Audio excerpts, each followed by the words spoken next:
नमस्कार दोस्तों, स्वागत है आप सभी का आपके अपने यूट्यूब चैनल ऑब्जेक्टिव सेंटर पर। जैसा कि आप लोगों को पता होगा कि एनपीसीआईएल कैटेगरी सेकंड जो है उसका एग्जाम डेट जारी हो चुका है। तो बहुत से लोग कमेंट आ रहा था कि सर हमें प्रीवियस ईयर का पेपर प्रोवाइड कर दीजिए। तो इस वीडियो में हम लोग प्रीवियस ईयर का पेपर ही देखने वाले हैं।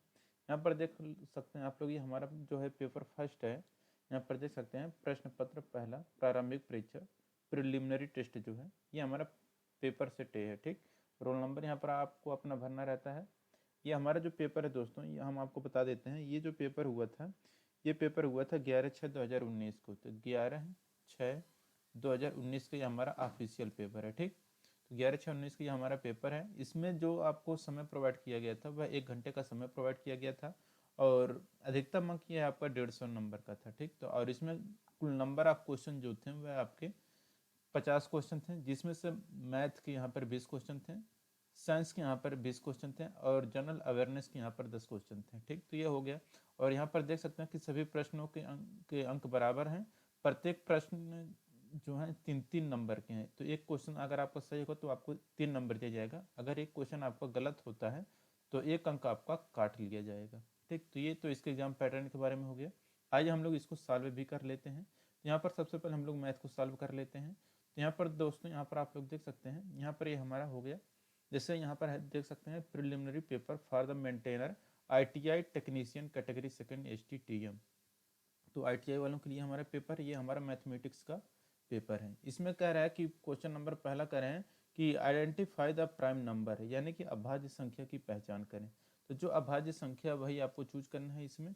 तो इसमें देखिए जो अभाज्य संख्या है 191 जो है ये हमारा अभाज्य संख्या, यानी कि 191 अभाज्य संख्या वो होती हैं जो किसी भी अंक से ना कटे, सिर्फ और सिर्फ स्वयं से कटे या फिर एक से कटे। ठीक, तो एक से कटे या फिर स्वयं से कटे वही हमारी अभाज्य संख्या होती है। तो 191 हमारी अभाज्य संख्या जो कि किसी से नहीं कटती है। ठीक, 197 भी किसी से नहीं कटते, 199 भी किसी से नहीं कटते। तो ये तीनों के तीनों अभाज्य संख्याएं हैं। ठीक, तो जब ये तीनों अभाज्य संख्याएं हैं तो यहाँ पर हमारा करेक्ट आंसर क्या हो जाएगा, ऑप्शन नंबर डी की ऑल ऑफ दीज, यानी कि इसमें जो सभी संख्याएं हैं ये सब क्या है, अभाज्य संख्याएं हैं। अब देखिए यहाँ पर दूसरा क्वेश्चन कह रहे हैं what is the average of the number 0, 0, 4, 10, 5 and 5, यानी कि संख्याओं का औसत क्या है। जो संख्या है 0, 0, 4, 10, 5 और 5। तो देखिए औसत निकालने का जो फार्मूला होता है, औसत इक्वल टू होता है आपका कि अंकों का कुल योग। तो अंकों का योग बटे अंकों की कुल संख्या, अंकों की कुल संख्या, यह इसका फार्मूला होता है। तो इस हिसाब से अगर हम लोग निकाला जाए तो यहाँ पर देख सकते हैं औसत में क्या निकल कर आ गया, अंकों का योग कितना हो जाएगा। देखिए 0 + 0 + 4 + 10 + 5 कितना हो जाएगा। तो 10×4 = 14, 14 और 10 यहाँ पर 24 हो जाएगा। तो अंकों का यहाँ पर कुल योग कितना हो जाएगा, 24 बटे कितना हो जाएगा, अंक कितने हैं 1, 2, 3, 4, 5 और 6। तो 24/6, तो 24/6 करेंगे तो इसको हम लोग काटेंगे तो 6×4 = 24, यानी कि यहाँ पर हमारा 4 करेक्ट आंसर हो जाएगा। ठीक, तो यहाँ पर हमारा 4 करेक्ट आंसर हो जाएगा, ऑप्शन नंबर बी यहाँ पर हमारा करेक्ट हो जाएगा। ठीक, तो ये हो गया हमारा ऑप्शन नंबर बी यहाँ पर करेक्ट। तो इसे ये हो गया हमारा। अब चलते हैं अगले क्वेश्चन पे। ठीक, अगला क्वेश्चन हमारा क्या है, तो यहाँ पर देखिए अगला क्वेश्चन है हमारा तीसरा वाला कि if x = 0 then mod of x = क्या होगा। तो देखिए दोस्तों यहाँ पर ये जो हमारा x होता है और यहाँ पर x का कोई भी मान अगर रखें हम लोग, अगर और इस तरह से अगर वो माठ लग जाता है, माड इसको हम लोग बोलते हैं। ठीक, तो अगर ये माठ लग जाता है तो उसका मान जो हमेशा क्या आता है, धनात्मक आता है। हमेशा आपको पॉजिटिव लिया जाना चाहिए। ठीक, माड मतलब होता है कि अंदर कोई भी संख्या उसका मान आपका धनात्मक ही आएगा। जैसे उदाहरण में अगर हम ले लें, जैसे कि यहाँ पर x का मान अगर हम x = -1 है रख दे रहे हैं तो इसका जो माड निकल कर आएगा, यानी कि -1 अगर है तो इसका जो माड निकल कर, अगर माड निकालेंगे तो यहाँ पर आपका 1 ही आएगा। ठीक, और अगर इसी तरह से यहाँ पर बाई चांस -p रख दे रहे हैं तो भी इसका मान आपका p ही आएगा। ठीक, अगर इसका मान हम लोग रख दे रहे हैं p तो इसका मान p ही आएगा। यानी कि आपको जो अंक यहाँ पर आएगा माठ लगाने से क्या होता है कि आपको वैल्यू जो लेनी है वह आपको पॉजिटिव ही लेना है, चाहे अंदर माइनस हो प्लस हो कुछ भी हो, आपको उसका जो मान निकालना है वो आपका पॉजिटिव में आता है। माठ लगाने का मतलब यही होता है। ठीक, तो ये हो गया आपका क्वेश्चन कंप्लीट। तो यहाँ पर ये आपको समझ में आ गया होगा कि ये किसके बराबर होगा। तो यहाँ पर देख सकते हैं, तो ये हो गया आपका कि इसे हम थोड़ा मिटा दें। तो यहाँ पर mod of x is equal to, यदि एक्स इक्वल टू जीरो तो एक्स का मान किसके बराबर होगा? तो देखिए मॉड ऑफ एक्स, अगर एक्स का मान अगर हम लोग जीरो रख देते हैं तो मॉड ऑफ जीरो का मान हमेशा कितना आएगा? ये जीरो ही आएगा। ठीक, तो यहाँ पर तीसरे का करेक्ट आंसर क्या हो जाएगा? Option number C. सी यहाँ पर हमारा करेक्ट आंसर हो जाएगा। लेकिन हमने आपको मॉड का मतलब बता दिया कि मॉड का मतलब क्या होता है। अगर यहीं पर कह देता है दोस्तों यहाँ पर कि एक्स इक्वल टू, अगर कह देता है ये -1 है, तो आपका मॉड ऑफ -1 इक्वल टू कितना आता है? 1 ही आता है। अगर ये कह देता है अगर एक्स इक्वल टू 1 है तो भी कितना आता है? तो mod of x equal to, अगर यहाँ पर एक्स का मान रखते हैं 1, तो 1 का मान मॉड ऑफ में निकालते तो इसका मान 1 ही आता है। ठीक, तो ये हो गया आपका क्वेश्चन कंप्लीट। तो हमने आपको बता दिया कि बाई चांस अगर कभी क्वेश्चन में घुमा के फिर से आ जाएगी इसी टाइप के क्वेश्चन तो आप लोग कर लें, छूटे ना पाए। ठीक, तो ये हो गया। अब देखिए यहाँ पर कह रहा है कि अगला कि 2 का पावर 0 का मान कितना होगा? देखिए किसी भी पावर का अगर घात 0 है तो कोई भी संख्या अगर उसका घात 0 है तो उसका मान हमेशा कितना निकल कर आता है? 1 निकल कर आता है। ठीक, तो यहाँ पर आपका ए आंसर करेक्ट हो जाएगा। अब देखिए यहाँ पर 5वां क्वेश्चन है, कह रहा है find the two roots of equation, कह रहा है x square plus 7x plus 12 equal to 0 है। यदि x square plus 7x plus 12 equal to 0 है तो समीकरण के दो मूल ज्ञात कीजिए। तो देखिए दोस्तों, इसको सॉल्व करने का तरीका क्या होता है? वही होता है कि जो लास्ट का ये अंक है इसको इस तरह से इसको दो पार्ट में डिवाइड करिए कि इसका जो गुणनफल हो वह आपका 12 आए और उसका योगफल करें तो हमारा 7 आए। तो देखिए यहाँ पर ये हमारा 3 गुणे 4 करेंगे तो हमारा कितना आएगा? इसका गुणनफल 12 आएगा। लेकिन अगर यहाँ पर इसका योगफल करेंगे 3 और 4 का तो हमारा 7 आएगा। ठीक, तो ये हो गया। और इसी तरह से यहाँ पर जब इसको हम लोग डिवाइड करेंगे तो यहाँ पर हमारा इसको जब सॉल्व करेंगे क्वेश्चन को तो यहाँ पर इस तरह से हमारा निकल कर आएगा। यहाँ पर आप लोग देख सकते हैं कि ये हमारा क्या हो जाएगा? एक्स स्क्वायर प्लस 7x को हम लोग क्या लिख सकते हैं? 3x plus 4x plus 12 equal to 0 लिख सकते हैं। ठीक, अब इसमें x कॉमन हो जाएगा तो x प्लस 3 बचेगा, प्लस इसमें 4 कॉमन होगा तो x प्लस 3 बचेगा। टोटल ये कितना हो जाएगा? 0। अब देखिए दोनों कोष्टक में हमारा क्या है? x प्लस 3, तो x प्लस 3 हम कॉमन ले लेंगे तो इसके बाद यहाँ पर हमारा क्या बचेगा? x plus 4 equal to 0। अब यहाँ पर देखिए समीकरण के दो मूल ज्ञात कीजिए। तो यहाँ पर मूल ज्ञात करने के लिए हम लोग क्या करते हैं? एक बार इसका मान 0 रखेंगे 0 के बराबर, एक बार इसका मान 0 के बराबर रखेंगे। तो अगर यहाँ पर x प्लस 3 इक्वल टू 0 है तो यहाँ पर x का मान क्या निकल कर आएगा? x का मान आएगा -3। एक यो हो गया। दूसरा, अगर x प्लस 4 इक्वल टू अगर आपका 0 है तो यहाँ पर जो x का मान निकल कर आएगा, x इक्वल टू यहाँ पर आपका निकल कर आएगा 4। ठीक, तो यहाँ पर ये आपका x इक्वल टू -4 आएगा, सॉरी। तो x इक्वल टू -4 और -3, तो -3 -4 ऐसा किस में दिख रहा है? ऑप्शन नंबर बी में दिख रहा है। तो पांचवें का यहाँ पर बी आंसर करेक्ट हो जाएगा, -3 और -4। तो इसे, तो ये हो गया आपका क्वेश्चन कंप्लीट। अब चलते हैं हम लोग छठवें क्वेश्चन पर। कह रहा है कौन सा विकल्प सही है? तो जो विकल्प सही है वही आपको चूज करना है यहाँ पर। अब आप लोग देख सकते हैं क्वेश्चन क्या है। कह रहा है विच ऑप्शन इज करेक्ट, कौन सा विकल्प सही है। कह रहा है कि कौन सी संख्या बड़ी है इसमें। अब देखिए यहाँ पर देखेंगे 456 बड़ा है कि 465 बड़ा है। तो जो बड़ा रहता है उसका उसी की तरह मुंह खुला होता है। तो यहाँ पर देखेंगे 456 हमारा क्या है? छोटा है। तो छोटा है तो ये हमारा ऑप्शन ही गलत हो जाएगा। यहाँ पर हमारा सबसे बड़ा कौन सा है? 465। 465 बड़ा है। ठीक, जबकि ये यहाँ पर ये हमारा गलत हो जाएगा। अब इसमें अगर देखा जाए 476 और 467 में कौन बड़ा है? तो 476 बड़ा है, 467 छोटा है। तो ये हमारा क्या है? ये हमारा बी वाला ऑप्शन करेक्ट हो जाएगा। ठीक, अब यहाँ पर देखेंगे क्या रहा है यहाँ पर सी वाले में कि 403 बड़ा है कि 430 बड़ा है। तो 430 बड़ा है तो मुँह इस साइड खुला होना चाहिए था, जबकि ये इन्होंने उल्टा दे दिया है। तो ये भी हमारा गलत हो जाएगा। अब 457 475 में कौन बड़ा है? 475 बड़ा है, तो इसका इस तरह से होना चाहिए था, तो ये हुआ नहीं, तो यहाँ पर ये गलत हो गया। ठीक, तो यहाँ पर हमारा करेक्ट आंसर हो जाएगा ऑप्शन नंबर बी। ठीक, अब अगले क्वेश्चन पर चलते हैं हम लोग। अगला क्वेश्चन कह रहे हैं यहाँ पर 5 गुणे -2 -8 -12 प्लस 16 भागा -8, तो इसका मान कितना आएगा? तो यहाँ पर देखिए 5 गुणे -2 करेंगे तो हमारा कितना आएगा? -10 आएगा। माइनस करेंगे 8 में से 12 घटाएंगे तो कितना आएगा? -4, तो -4 यहाँ पर आ जाएगा। प्लस यहाँ पर कितना आएगा? देखिए 16 आएगा, भागा तो इसको हम लोग गुणा करेंगे 1/-8 हो जाएगा ये। अब इसको 8 से यहाँ पर काटेंगे तो ये हमारा 2 बार में कट जाएगा। अब इसको जब हम लोग जब आगे सॉल्व करेंगे तो यहाँ पर हमारा क्या आएगा? देखिए -10 आएगा। अब देखिए माइनस माइनस का गुणा होगा तो प्लस हो जाएगा, +4 हो जाएगा। प्लस यहाँ पर कितना हो जाएगा? 2/-1 होगा यहाँ पर, यानी कि ये -2 आ जाएगा हमारा। तो यहाँ पर हमारा क्या हो जाएगा? -2। अब इसको हम लोग सॉल्व अगर करें तो कितना हो जाएगा कि -12 + 4, तो -12 + 4 यानी कि -8 आएगा। तो यानी कि यहाँ पर सातवें का करेक्ट आंसर क्या हो जाएगा, ऑप्शन नंबर डी, क्योंकि यहाँ पर x का मान -8 आ रहा है, यहाँ पर सातवें का यहाँ पर डी आंसर करेक्ट हो जाएगा। ठीक, -8। तो ये आप लोगों का हो गया क्वेश्चन सॉल्व। अब चलते हैं अगले क्वेश्चन पर। ये हो गया हमारा क्वेश्चन कंप्लीट। ठीक, -8 वाला हो जाएगा। अब अगला क्वेश्चन यहाँ पर 8वां कह रहे हैं, if x cube equal to 343 then find the value of x। कह रहा है यदि x क्यूब इक्वल टू 343 है तो x का मान क्या होगा।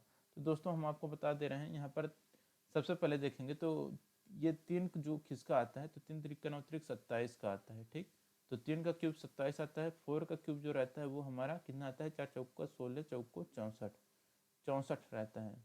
ठीक, और ये जो है हमारा 743, 7 7 343 होता है। तो यही हमारा था, इसका कह रहा था कि x क्यूब इक्वल टू 343 है तो x का मान क्या होगा, तो हमारा इसका घनमूल निकालना पड़ेगा 343 का। यहाँ पर ये 343 तो होगा ही नहीं। ठीक, तो यहाँ पर हमारा करेक्ट आंसर हो जाएगा ऑप्शन नंबर डी। तो 8वें का हमारा डी यहाँ पर करेक्ट हो जाएगा। ठीक, तो ये आपका हो गया 8वें का डी 7। अब देखिए यहाँ पर 9वां क्वेश्चन कह रहा है √100 प्लस √49 का मान कितना होगा। तो देखिए इसको सॉल्व करने के लिए आप लोग देख सकते हैं √100 का मान कितना आएगा, तो ये आ जाएगा आपका 10 प्लस √49 का मान आएगा 7, तो 10 और 7 मिला के कितना हो जाएगा 17। अब 17 ऑप्शन में देखेंगे तो कहीं पर नहीं दिया है, तो 17 को हम लोग क्या लिख सकते हैं, इसको अंडर रूट लगा के 17 × 17 तो लिख सकते हैं, आप लोगों को भी पता होगा। तो अब √17 × 17 अगर हम लोग करेंगे तो यहाँ पर हमारा करेक्ट आंसर क्या जाएगा, 17 × 17 इक्वल टू 289 होगा। तो यहाँ पर हमारा करेक्ट आंसर क्या जाएगा, ए। ठीक, तो यहाँ पर हमारा 9वें का ए आंसर करेक्ट हो जाएगा, √289 करेक्ट आंसर हो जाएगा। अब देखिए यहाँ पर है 10वां क्वेश्चन, कह रहे हैं यहाँ पर कि 9 3 5 4 2 1 × 625 का मान कितना होगा। तो दोस्तों आप लोग इसे नॉर्मल तरीके से गुणा कर लीजिएगा। जैसे ही आप लोग गुणा करेंगे तो आपका करेक्ट आंसर आ जाएगा ऑप्शन नंबर बी वाला। ठीक, तो बी वाला यहाँ पर आपका करेक्ट आंसर हो जाएगा। देखिए यहाँ पर 11 नंबर का क्वेश्चन है। 11 नंबर क्वेश्चन यहाँ पर कह रहा है कि largest 4 digit number divisible by 88 is 88 से विभाज्य 4 अंकों की अधिकतम संख्या कितनी होगी। तो देखिए 88 से विभाज्य होने वाले 4 अंकों की अधिकतम संख्या कितनी होगी। देखिए दोस्तों हम आपको बता देते हैं इसको सॉल्व करने का सबसे बेहतर तरीका कौन सा होता है। तो देखिए ये सबसे 4 अंकों की सबसे बड़ी संख्या कौन सी होती है, 9 9 9, 4 बार 9 हो गया, यही हमारा सबसे बड़ी संख्या है। अब इसी को हम लोग क्या करते हैं 88 से भाग दे देंगे।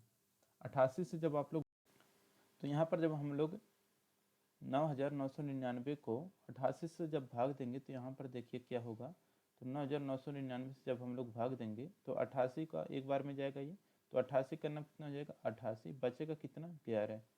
ठीक, तो 11 जो हमारा बचेगा यहाँ पर आप लोग देख सकते हैं, फिर ये हमारा 9 आएगा, फिर एक बार और भाग जाएगा तो 88 रहेगा, तो ये हमारा कितना आएगा 31 आ जाएगा। फिर यहाँ पर हमारा 9 आएगा नीचे, फिर इसको हम लोग कितना बार लेकर जाएंगे 3 बार, 3 8 24 हो जाएगा, और 3 8 24 से 25 हो जाएगा ये। ठीक, 25 से 26 हो जाएगा ये। ठीक, अब यहाँ पर इसको देखिए ये 5 हो जाएगा आपका, और इसके बाद यहाँ पर देखिए ये आपका 11 में से 6 जाएगा तो कितना बचेगा 5। यानी कि यहाँ पर हम लोग 9999 में से अगर हम लोग 55 घटा दें तो हमारा जो संख्या है वो हमारा कट जाएगा कितने से 88 से, तो 999 44 आएगा हमारा 11 का ए आंसर करेक्ट हो जाएगा। ठीक, तो 11 का ए आंसर हमारा यहाँ पर करेक्ट हो जाएगा। अब देखिए यहाँ पर हमारा अगला क्वेश्चन है। अगला क्वेश्चन यहाँ पर कह रहा है कि फाइंड द मिसिंग नंबर, जो संख्या गायब है उसको ज्ञात करना है। तो जो संख्या गायब है, तो यहाँ पर देखिए 1 कैसे आया हमारा, 1 जो आया है ये हमारा 1 का क्यूब है। 8 कैसे है, ये हमारा 2 का क्यूब है। 27 के ये हमारा 3 का क्यूब है। 64 के हमारा 4 का क्यूब है। ये 125 की हमारा 5 का क्यूब है। अगला जो आएगा वो हमारा 6 का क्यूब होगा। तो 6 का क्यूब कितना होगा, तो 6 36 6 का 216 होता है। तो यहाँ पर हमारा करेक्ट आंसर क्या हो जाएगा, सी 216। ठीक, तो 216 यहाँ पर हमारा करेक्ट आंसर हो जाएगा। अब अगला क्वेश्चन है यहाँ पर कि अंडर रूट 1.5625 का मान कितना होगा। तो दोस्तों यहाँ पर देखिए इसका मान अगर आपको ज्ञात करना है तो इसका जो मान आएगा ये आपका आएगा कि 1.25। तो 1.25 यहाँ पर आपका करेक्ट आंसर हो जाएगा। ठीक, तो 1.25 यहाँ पर हमारा करेक्ट आंसर हो गया।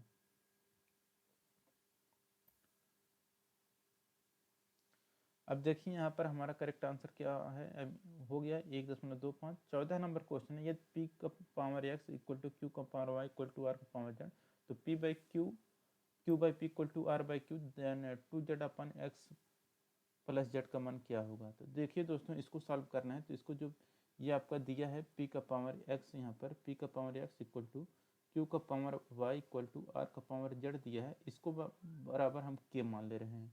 तो जो हम लोग इसे के मानेंगे, यहाँ पर देखिए ये जो हमारा इक्वेशन दिया है कि q by P equal to are by q, तो इसको अगर हम लोग सॉल्व करेंगे, यहाँ पर आप लोग देखिए कि क्यू बाई पी दिया है equal to are by q दिया है। तो यहाँ पर देखिए ये हमारा q square equal to p into r हो जाएगा। ठीक, तो ये हमारा q equal to p into r हो गया।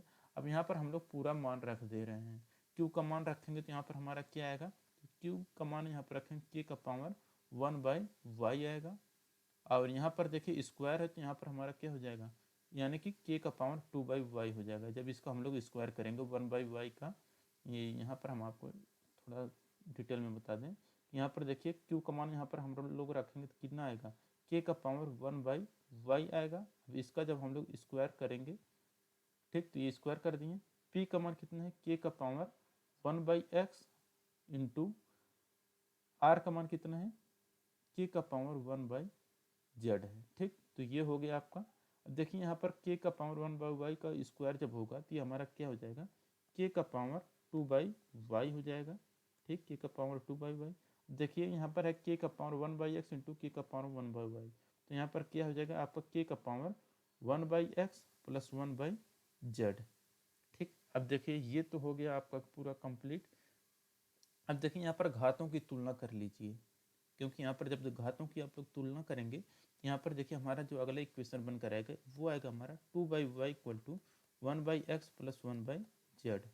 अब इसका जब हम लोग सॉल्व करेंगे तो यहाँ पर देखिए हमारा क्या आ जाएगा कि 2 बाई वाई इक्वल टू आएगा हमारा एक्स प्लस जेड बटे एक्स जेड आएगा। ठीक, अब हमारा मान किसका निकालना है कि 2z बटे एक्स प्लस जेड का निकालना है ना, तो 2z, तो इसको हम लोग क्या कर लेते हैं, यहाँ पर जो है जेड को हम लोग इस साइड भेज देते हैं, तो क्या हो जाएगा हमारा 2z। अब देखो यहाँ पर x प्लस जो जेड है इसको हम लोग नीचे यहाँ पर भेज देंगे, तो यहाँ पर हमारा x 2z बटे एक्स प्लस जेड ये हो गया हमारा नीचे, तो ये हमारा मान कितना आ जाएगा y बाई एक्स, तो y बाई एक्स आ गया। तो 2z बटे x plus z equal to y बटा एक्स, यहाँ पर हमारा करेक्ट आंसर, इसी का मान हमारा पूछा गया था, तो ये हमारा मान निकल कर आ गया वाई बाई एक्स। ठीक, तो इस तरह से हमारा ये वाई बाई एक्स हो जाएगा, ऑप्शन नंबर डी यहाँ पर हमारा करेक्ट हो जाएगा। ठीक, तो ये हो गया हमारा क्वेश्चन कंप्लीट, तो इससे आप लोग सॉल्व देख ही लिए। अब अगले क्वेश्चन पर हम लोग चलते हैं। अगला क्वेश्चन यहाँ पर कह रहा है कि 1 बाई 4 का पावर 1 बाई 4 का पावर -2 है, तो इसका मान कितना आएगा, तो 1 बाई 4 का पावर -2 यानी कि 1 बाई 4 का पावर यहाँ पर ये -2 हो जाएगा इस तरह से। अब देखिए, अब 1 बाई 4 का पावर -2 जब है, इसको जब हम लोग ऊपर लेकर जाएंगे तो ये 4 का पावर 2 हो जाएगा। अब 4 का पावर 2 मतलब 16। ठीक, तो यहाँ पर हमारा करेक्ट आंसर क्या हो जाएगा, ऑप्शन नंबर डी। यहाँ पर 16 दिया है ऑप्शन नंबर डी में, तो यहाँ पर ऑप्शन नंबर डी हमारा करेक्ट हो जाएगा 16। ठीक, अब देखिए यहाँ पर है हमारा 16 नंबर का क्वेश्चन। 16 नंबर का क्वेश्चन यहाँ पर कह रहा है फाइंड द लार्जेस्ट नंबर है, जो सबसे बड़ी संख्या उसे आपको बतानी है। तो देखिए दोस्तों, यहाँ पर आपका है 3/5 है और यहाँ पर है 2/3 है। तो इसको हम लोग सॉल्व करेंगे, जो इसको कैसे सॉल्व करते हैं हम लोग, तिर्यक बाई चांस तिर्यक विधि से अपनाते हैं। तो यहाँ पर देखिए हम लोग इसका जब गुणा करेंगे तो 3 का गुणा आप लोग करिए इसमें 3 में, तो ये हमारा कितना आएगा 9 आएगा। 5 का गुणा 2 में करेंगे तो हमारा 10 आएगा। बड़ा कौन सा है, 10 बड़ा है, यानी कि हमारा 3/5 संख्या छोटा है और 2/3 संख्या बड़ा है। तो अब देखिए 2/3 हमारा संख्या बड़ा है। अब ठीक, हमें बड़ा ही संख्या ज्ञात करना है। अब देखते हैं कि 2/3 और 1/4 में कौन बड़ा है, तो इस तरह से 2/3 और 1/4 में हमें देखना है। तब देखिए 4/4 का गुणा इसमें हो जाएगा हमारा 2 में, तो 4 का गुणा 2 में हो गया तो हमारा कितना आएगा 8। अब 3 का गुणा 1 में करेंगे तो 3 आ जाएगा। ठीक, अब देखिए इसमें 8 और 3 में कौन बड़ा है, हमारा 8 बड़ा है, यानी कि यहाँ पर हमारा 1/4 छोटा है, हमारा 2/3 बड़ा है। ठीक, तो यहाँ पर देख लिए कि 2/3 बड़ा है। अब हमें 2/3 का जो तुलना करना है वह हमें 4/7 से तुलना करना है। अब देखिए इन दोनों में कौन बड़ा है, तो 7 का गुणा हम लोग यहाँ पर 2 में करेंगे तो यहाँ पर कितना आ जाएगा 14, और 3 का गुणा 4 में करेंगे तो यहाँ पर आएगा हमारा 12। देखिए 12 और 14 में कौन बड़ा है, तो हमारा 14 बड़ा है। जब 14 बड़ा है तो हमारा करेक्ट आंसर क्या हो जाएगा कि 2/3, यानी कि जो 2/3 है वो हमारा सबसे बड़ा है। तो यहाँ पर 2/3 कहाँ पर दिख रहा है, ऑप्शन नंबर डी में दिख रहा है। ठीक, तो 16 के यहाँ पर हमारा क्या आंसर हो जाएगा, 2/3 डी वाला ऑप्शन करेक्ट हो जाएगा। ठीक, अब चलते हैं हम लोग अगले वाले क्वेश्चन पर। अगला क्वेश्चन यहाँ पर कह रहा है कि cosec square minus cot square theta का मान कितना होगा। तो यहाँ पर देखिए cosec square theta minus cot square theta का जो मान आता है वो होता है 1 के बराबर, सॉरी 0 के बराबर होता है। तो cosec square theta minus cot square theta equal to 1 होता है। ठीक, तो यहाँ पर आपका 17 का करेक्ट आंसर क्या हो जाएगा हमारा सी। ठीक, तो cosec square theta minus cot square equal to का स्क्वायर थीटा इक्वल टू 1 होता है। आप लोग फार्मूला पढ़े होंगे कि cosec square theta equal to 1 plus cot square theta. ठीक, तो हाई स्कूल में आप लोग पढ़े होंगे कक्षा 10 में कि cosec square theta equal to 1 plus cot square theta. अब इसी को क्या किया गया है, यहाँ पर पक्षांतर कर दिया गया है, तो ये हमारा क्या हो गया था कि cosec square theta minus cot square theta equal to 1। ठीक, यहाँ पर हमारा 17 का सी आंसर करेक्ट हो जाएगा। ठीक, देखिए हमारा अगला क्वेश्चन जो है 18 नंबर का क्वेश्चन। तो 18 नंबर का क्वेश्चन में यहाँ पर कह रहा है कि if A plus B equal to 5 है और A minus B equal to √17 है, then A B equal to क्या होगा। तो देखिए इसको सॉल्व करने का सबसे बढ़िया तरीका क्या है, हम आपको बताते हैं कि आपको पता ही होगा कि ए प्लस बी का होल स्क्वायर इक्वल टू होता है ए माइनस बी का होल स्क्वायर प्लस 4ab। ये फार्मूला आप लोगों को पता ही होगा, तो इसी फार्मूले पर आप लोग अपना मान पुट कर दीजिए, आपका आंसर निकल कर आ जाएगा। तो ए प्लस बी का मान हमारा क्या है, यहाँ पर 5 दिया है, तो 5 दिया है तो यहाँ पर देखिए हम लोग 5 रखेंगे तो हमारा क्या हो जाएगा 5 का square equal to A minus B है। ए माइनस बी का मान कितना है, √17 का स्क्वायर हो जाएगा, प्लस यहाँ पर 4 हो जाएगा इंटू ए बी का मान हमें बताना ही है। अब देखिए यहाँ पर 5 का स्क्वायर करेंगे तो हमारा कितना आएगा 25 आ जाएगा, इक्वल टू √17 का स्क्वायर करेंगे तो हमारा 17 आएगा, प्लस कितना आएगा हमारा 4ab। अब देखिए 17 में से अगर 25 हम लोग घटाएंगे तो हमारा कितना आएगा 8 आएगा। 8 इक्वल टू क्या हो जाएगा हमारा 4ab, तो 8 इक्वल टू 4ab हो गया। अब इसे 4 से 8 को काटेंगे तो हमारा आएगा 2 इक्वल टू ab, यानी कि ab का मान हमारा क्या आ जाएगा 2। तो 18 का यहाँ पर हमारा करेक्ट आंसर क्या हो जाएगा ऑप्शन नंबर ए। ठीक, तो ये क्वेश्चन हमारा सॉल्व हो चुका। ठीक, तो ए बी इक्वल टू हमारा 2 निकल कर आ ही गया। अब देखिए अगला क्वेश्चन जो है हमारा वो है हमारा 19 नंबर का। 19 नंबर का क्वेश्चन यहाँ पर कह रहा है कि in a right angle triangle two sides are 3 centimetre and 4 centimetre, find the length of hypotenuse in centimetre. एक समकोण त्रिभुज की दो भुजाएं 3 सेंटीमीटर और 4 सेंटीमीटर है, तो सेंटीमीटर में कर्ण की लंबाई। तो दोस्तों आप लोग पाइथागोरस प्रमेय जानते ही होंगे, अगर बीच का कोण आपका ये समकोण है और एक भुजा ये आपका 3 है, दूसरा भुजा 4 है, तो यहाँ पर ये जो भुजा निकल कर आएगी यही होता है हमारा जो सबसे बड़ी भुजा होता है वो हमारा कर्ण, और ये जो कर्ण होता है ये दोनों भुजाओं के वर्ग स्क्वायर के योग के अंडर रूट में आता है कर्ण। ठीक, तो यहाँ पर हमारा क्या हो जाएगा √3² प्लस √4²। ठीक, तो अंडर रूट में आपका 3² प्लस 4² आएगा, तब इसका मान हमारा कितना हो जाएगा 3 3 9 प्लस 4 4 16। तो अंडर रूट हमारा 25, अंडर रूट 25 का मान कितना होता है हमारा 5 होता है। तो हमारा करेक्ट आंसर सी वाला ऑप्शन करेक्ट हो जाएगा यहाँ पर। ठीक, तो सी वाला ऑप्शन यहाँ पर हमारा करेक्ट हो जाएगा। तो ये हो गया हमारा कंप्लीट क्वेश्चन। अब देखिए यहाँ पर है 20 नंबर का क्वेश्चन यहाँ पर कह रहा है। 20 नंबर क्वेश्चन यहाँ पर कह रहा है कि साइन पाई का मान कितना होगा। तो देखिए साइन पाई मतलब होता है आपका 180। ठीक, तो यहाँ पर साइन 180 अंश का मान कितना होता है, तो होता है हमारा 0। ठीक, यहाँ पर करेक्ट आंसर हमारा क्या हो जाएगा 0। ठीक, तो 0 यहाँ पर हमारा करेक्ट आंसर हो जाएगा। तो दोस्तों ये यहाँ पर हमारा ये क्वेश्चन कंप्लीट होता है मैथमेटिक्स का। ठीक, जैसे कि यहाँ पर कह रहा है an object has mass m capital M on earth, the mass of the object at moon. एक वस्तु का पृथ्वी पर द्रव्यमान कैपिटल M है, तो चंद्रमा पर द्रव्यमान क्या होगा। तो देखिए दोस्तों, द्रव्यमान चाहे जहाँ रहे, यह आपका द्रव्यमान हमेशा कांस्टेंट होता है। तो द्रव्यमान किसी वस्तु को अगर पृथ्वी पर m है तो चंद्रमा पर ले जाएं या सूर्य पर ले जाएं या फिर कहीं पर भी आप लेकर जाएं, तो द्रव्यमान आपका यम ही रहेगा। लेकिन अगर यहाँ पर भार की बात करता ना, तो यहाँ पर भार आपका दूसरा हो जाता है, क्योंकि देखिए जो चंद्रमा पर किसी वस्तु को हम लोग लेकर जाएंगे तो वहाँ पर जो गुरुत्वाकर्षण है वह पृथ्वी के गुरुत्वाकर्षण का 1/6 है। ठीक, इसलिए यहाँ पर क्या है कि अगर कोई वस्तु पृथ्वी पर किसी वस्तु का भार यम है, तो उसको अगर हम लोग चंद्रमा पर ले जाएंगे तो द्रव्यमान तो उसका वही रहेगा, लेकिन उसका जो भार होगा वह आपका m/6 हो जाता है। ठीक, तो m/6 जो आता है वह आपका भार रहता है, लेकिन यहाँ पर द्रव्यमान की ही बात किया है, तो द्रव्यमान आपका हमेशा फिक्स होता है, स्थिर होता है। तो चंद्रमा पर लेकर जाएं या पृथ्वी पर है, उसका द्रव्यमान यम ही रहेगा। लेकिन अगर यहाँ पर भार की बात करता है तो चंद्रमा पर भार कितना हो जाता, m/6 हो जाता। तो ये आपका डाउट क्लियर हो गया होगा। यहाँ पर आपका 21 का ए वाला आंसर करेक्ट हो जाएगा m।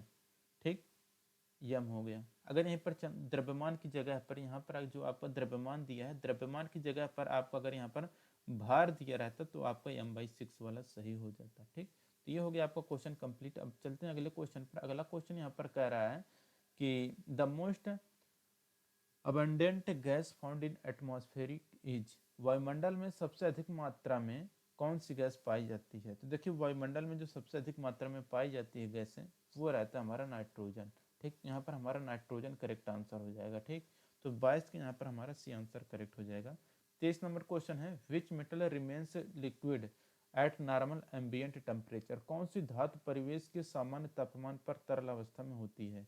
देखिए जो धातु नॉर्मल टेम्परेचर पर या सामान्य तापमान पर भी वह तरल अवस्था में पाई जाती है वो हमारा रहता है पारा।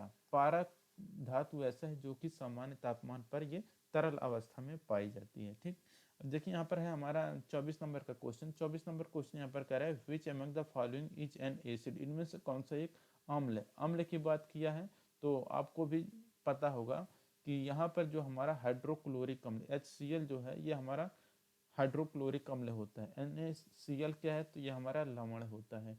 KOH ये भी हमारा लवण है और PbSO4 ये भी हमारा लवण ही है। ठीक, NaCl को हम लोग साधारण भाषा में नमक बोलते हैं। सोडियम क्लोराइड ये हमारा KOH पोटेशियम हाइड्रोक्साइड है। Pb यहाँ पर लेड सल्फेट है, तो PbSO4 हमारा लेड सल्फेट है, KOH हमारा पोटेशियम हाइड्रोक्साइड है, NaCl ये हमारा नमक है या सोडियम क्लोराइड है, HCl हाइड्रोक्लोरिक अम्ल है। ठीक, तो अम्ल की बात किया था तो HCl यहाँ पर हमारा करेक्ट आंसर हो जाएगा। देखिए यहाँ पर है हमारा 25 नंबर का question eight normal atmospheric pressure the boiling point of water is, सामान्य वायुमंडलीय दबाव पर पानी का क्वथनांक कितना होता है। तो देखिए सामान्य वायुमंडलीय दबाव पर जो बॉइलिंग पॉइंट होता है वाटर का वो होता है हमारा 100 डिग्री सेल्सियस। तो यहाँ पर 100 डिग्री सेल्सियस करेक्ट आंसर हो जाएगा कि पानी का क्वथनांक 100 डिग्री सेल्सियस होता है। 26 नंबर क्वेश्चन है colour of red litmus paper turns when react with base, Lal litmus paper का रंग क्षार के साथ प्रक्रिया करने पर कैसा रंग हो जाता है। तो देखिए लाल लिटमस पेपर का रंग क्षार के साथ प्रतिक्रिया करने पर जो रंग होता है वो होता है हमारा ब्लू कलर का। ठीक, तो देखिए यहाँ पर इसको रटने का तरीका क्या होता है। तो जैसे कि आप लोग रटेंगे अनिल, ठीक, अनिल रटेंगे तो इससे क्या होगा कि आस हो जाएगा आपका अम्ल, अम्ल यहाँ पर हो गया अम्ल।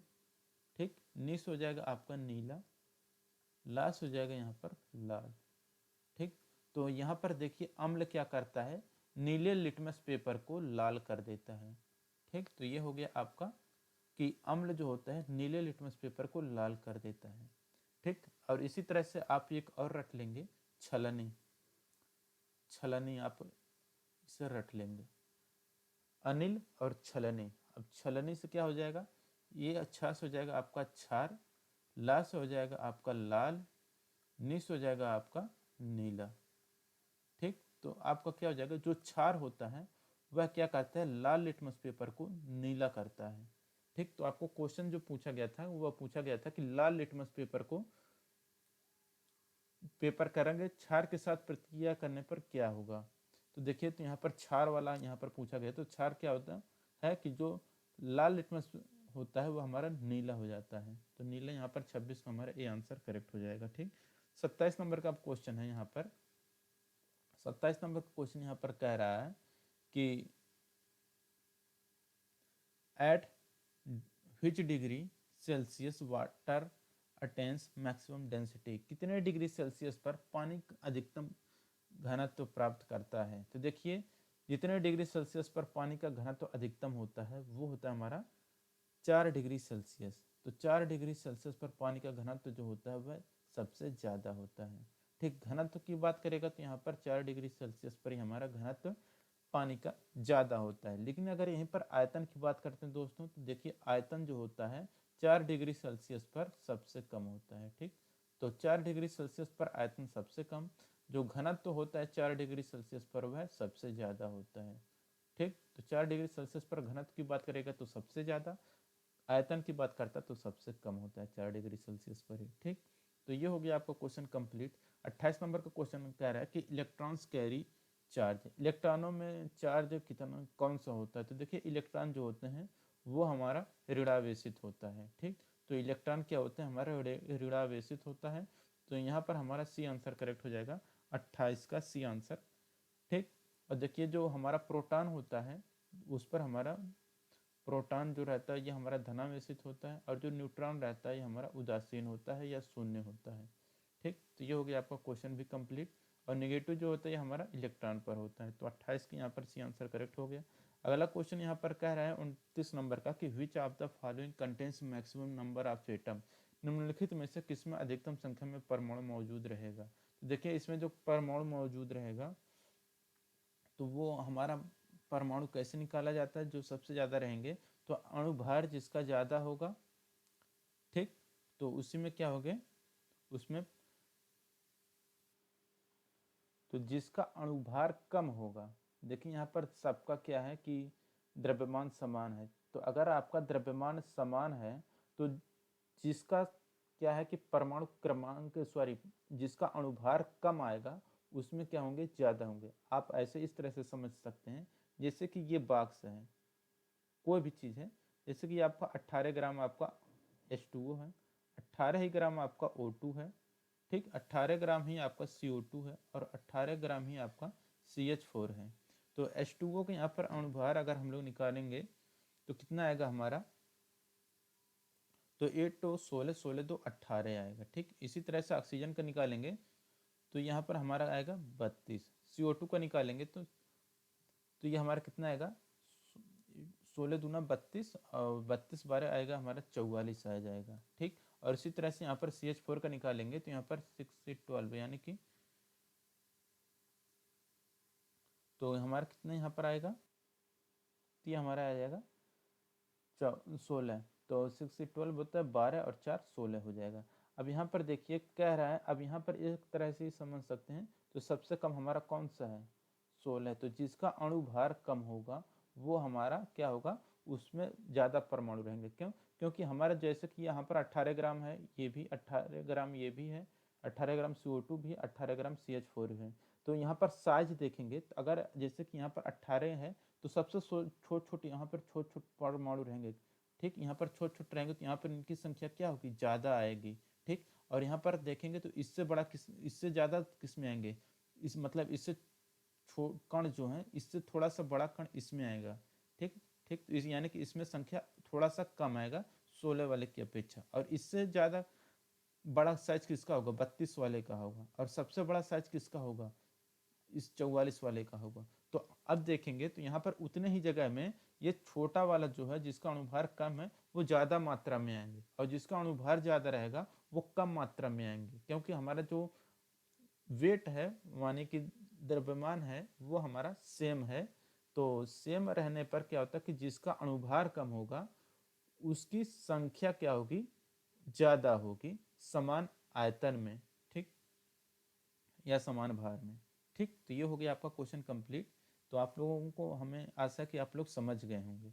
ठीक, अब ये हो गया आपका क्वेश्चन कंप्लीट। अब अगला क्वेश्चन जो है हमारा वो कह रहा है, यहाँ पर आप लोग देख सकते हैं कि ओम का जो सिंबल है वो क्या है, तो ओम इज डिनोटेड बाय सिंबल। ओम को हम लोग किस प्रतीक द्वारा जानते हैं, तो देखिए ये जो है हमारा ओम का सिंबल है। ये जो हमारा, ये हमारा पाई का, ये हमारा है ओमेगा का, ठीक, ये हमारा ओमेगा का है, और ये क्या है हमारा लेमडा का है, ठीक। तो ये हो गया आपका क्वेश्चन कंप्लीट। 31 नंबर का क्वेश्चन कह रहा है which among the following gas is inflammable, यानी कि निम्न में से कौन सी गैस ज्वलनशील है। तो देखिए जो ज्वलनशील गैस है वही आपको बताना है। देखिए दोस्तों जो ज्वलनशील गैस है वो हमारा H2 होता है। H2 क्या हमारा ये ज्वलनशील गैस है, ठीक। बाकी यहाँ पर 32 नंबर क्वेश्चन कह रहे हैं speed of light in vacuum is, यानी कि निर्वात में प्रकाश की गति कितनी होती है। तो देखिए प्रकाश की जो गति होती है वह होता है 3 × 10⁸ मीटर प्रति सेकंड। तो 32 का यहाँ पर हमारा बी आंसर करेक्ट हो जाएगा, 3 × 10⁸ मीटर प्रति सेकंड। 33 नंबर का क्वेश्चन यहाँ पर कह रहा है an example of non luminous object is, एक गैर दीप्त वस्तु का उदाहरण कितना होता है। तो देखिए गैर दीप्त वस्तु का जो उदाहरण होता है वो रहता है हमारा चाँद। तो जो चाँद है यानी कि मून है यानी कि चंद्रमा है, यह गैर दीप्त वस्तु का उदाहरण है। यानी कि चंद्रमा खुद चमकता नहीं है बल्कि यह दूसरे की चमक से ही ये चमकता है, ठीक। खुद की इसके पास कोई भी दीप्त नहीं है जिससे कि स्वयं जले, ठीक। तो जलते हुए मोमबत्ती तो खुद ही जलता है, स्विच ऑन करने पे बिजली का बल्ब जलता है, सूर्य भी खुद की रोशनी है, लेकिन जो चांद जो चमकता है ये इसकी खुद की रोशनी नहीं होती, ये दूसरे की चमक से ही चमकता है, ठीक। अब देखिए यहाँ पर है 34 नंबर का क्वेश्चन कि chemical symbol of sodium is, तो सोडियम का जो सिंबल है वो हमारा Na है, ये हमारा है सिलिकॉन का, ये हमारा पारे का, ये हमारा टिन का, ठीक। यहाँ पर हमारा करेक्ट आंसर क्या हो जाएगा, सोडियम का है, तो बी आंसर करेक्ट हो जाएगा। 35 नंबर क्वेश्चन है value of Avogadro number is, Avogadro संख्या का मान कितना होता है। तो देखिए दोस्तों एवोगाड्रो संख्या का जो मान होता है वो होता है 6.022 × 10⁻23 होता है। तो यहाँ पर 35 का आपका करेक्ट आंसर क्या हो जाएगा, option number B. 36 number question यहाँ पर कह रहा है कि periodic table is based on, आवर्त सारणी किस पर आधारित होता है। तो देखिए आवर्त सारणी जो होता है ये हमारा एटॉमिक नंबर यानी कि परमाणु संख्या पर आधारित है, ठीक। तो एटॉमिक नंबर यहाँ पर हमारा करेक्ट आंसर हो जाएगा। 37 नंबर क्वेश्चन यहाँ पर कह रहा है यहाँ पर कि in that process heat is transmitted without any medium, प्रक्रिया में ऊष्मा बिना किसी माध्यम के संचार होती है। तो देखिए ऐसा कौन सा प्रोसेस है जिसमें कि किसी माध्यम की जरूरत नहीं होती है ऊष्मा उपचार करने के लिए, ठीक। तो देखिए हमारा क्या है, रेडिएशन जो होता है इसको क्या है संचरित होने के लिए किसी भी माध्यम की जरूरत नहीं होती है। तो 37 यहाँ पर ये आंसर करेक्ट हो जाएगा कि विकिरण प्रक्रिया में ऊष्मा बिना किसी माध्यम के संचारित होती है, ठीक। 38 नंबर क्वेश्चन कह रहा है कि which of the following element is metal, यानी कि कह रहा है निम्न में से कौन सा पदार्थ धातु है। तो देखिए जो धातु होता है वो हमारा है चांदी, चांदी क्या हमारा धातु है, ठीक। 39 नंबर का क्वेश्चन है कह रहा है a normal human ear can hear sound of frequency, एक सामान्य मानव कान की आवृत्ति की ध्वनि सुन सकता है। देखिए जो मानव का कान होता है यह 20 हर्ट्ज से लेकर 20 किलो हर्ट्ज तक की आवृत्ति को सुन सकता है, ठीक। तो यहाँ पर 39 के यहाँ पर हमारा ए आंसर करेक्ट हो जाएगा। देखिए यहाँ पर 40 नंबर का क्वेश्चन कह रहे हैं which is the hardest substance, सबसे कठोर पदार्थ कौन सा होता है। तो देखिए जो सबसे कठोर पदार्थ होता है वो हमारा डायमंड यानी कि हीरा, हीरा हमारा सबसे कठोर पदार्थ होता है, ठीक। और यही बात अगर यहाँ पर कठोर पदार्थ की बात करेगा तो दोस्तों यहाँ पर आपका डायमंड होगा, लेकिन कठोर धातु की बात करता तो यहाँ पर हमारा प्लेटिनम हो जाता है। इस बात को आप लोग जरूर ध्यान में रखिएगा, कठोर धातु की बात करता तो प्लेटिनम, कठोर पदार्थ की बात करेगा तो हीरा, ठीक।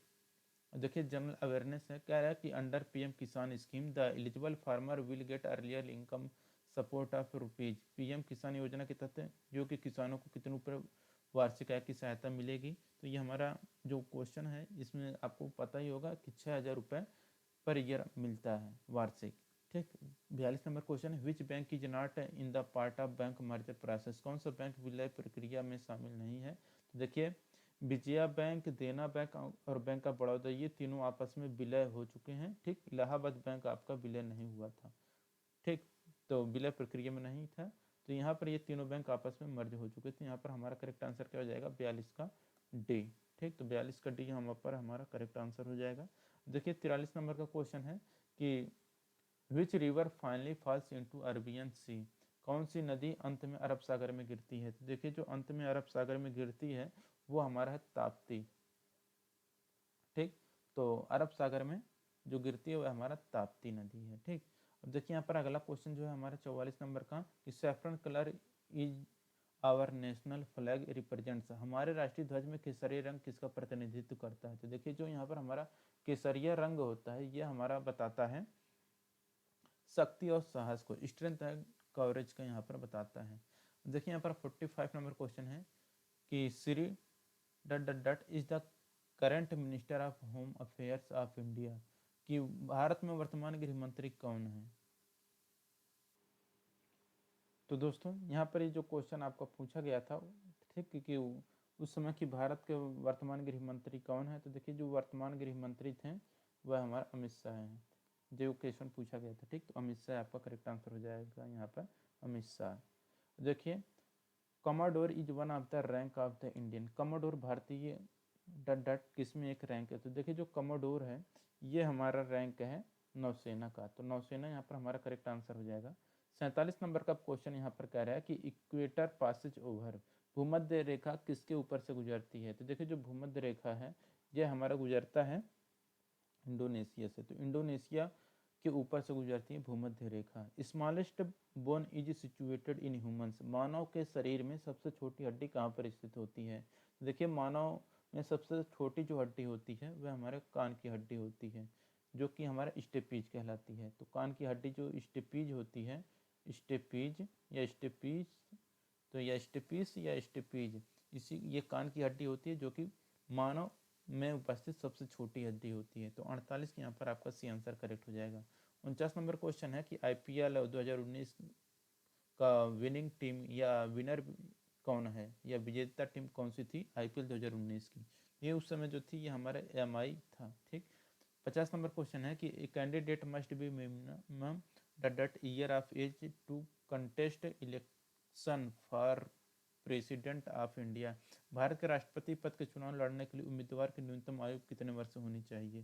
तो ये होनी चाहिए आपका 35। तो यहाँ पर आपका 50 का सी आंसर करेक्ट हो जाएगा। तो दोस्तों यहाँ पर ये हमारा पूरा कंप्लीट होता है NPCIL का पूरा पेपर। अगर वीडियो आपको अच्छा लगा हो वीडियो को लाइक करिए, अपने दोस्तों के साथ शेयर करिए। मिलेंगे नेक्स्ट वीडियो में। Thank you.